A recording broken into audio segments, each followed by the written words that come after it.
Hi, I'm here with my friend Owen, whom I've been dog sitting this week, to talk about pet grief because our pets are part of our family.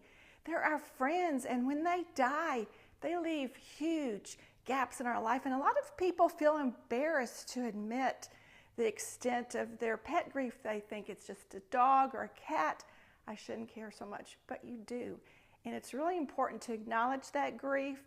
Give yourself time to mourn the loss of your pet and think of ways to memorialize or honor your pet. So I'm going to read today a children's book from Mr. Rogers' Neighborhood, When a Pet Dies. And let's see what Owen thinks. The pet can be like a friend you play with and help take care of. Caring for a pet isn't always easy. It's different from caring for a teddy bear or a toy.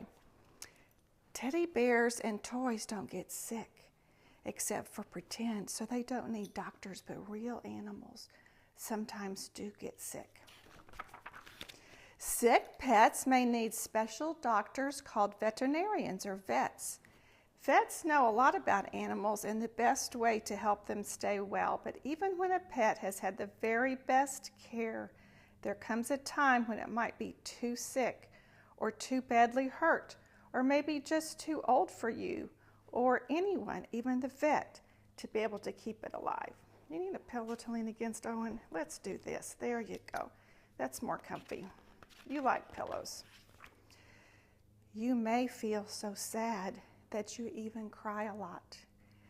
You might feel angry and wonder why such a sad thing had to happen. It isn't always easy to talk about sad and angry feelings, but talking to someone you love can help the hurt go away. You might have questions to ask that person too, like, what is dying? That's something everyone wonders about.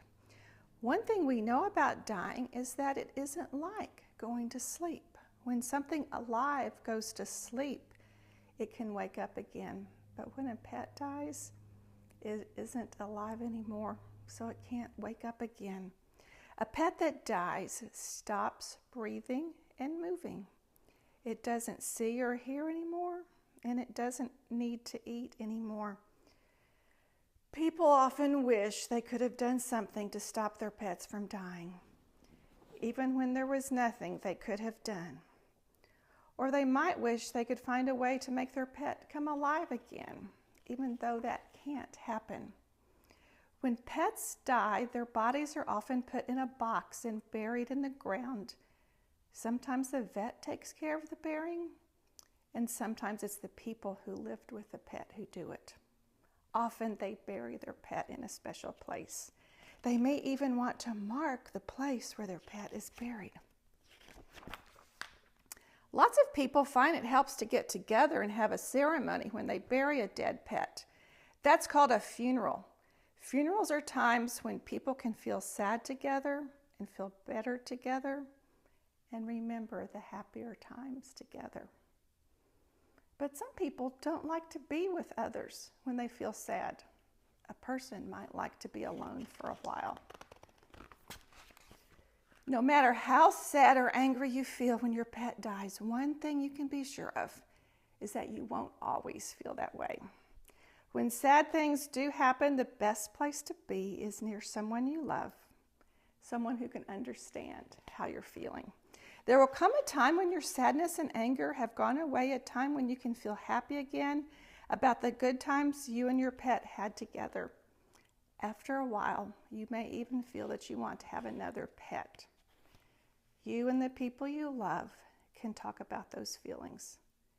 You'll all know when you're ready. Happy times and sad times are part of everyone's life. When a pet dies, we can grow to know that the love we shared is still alive in us and always will be.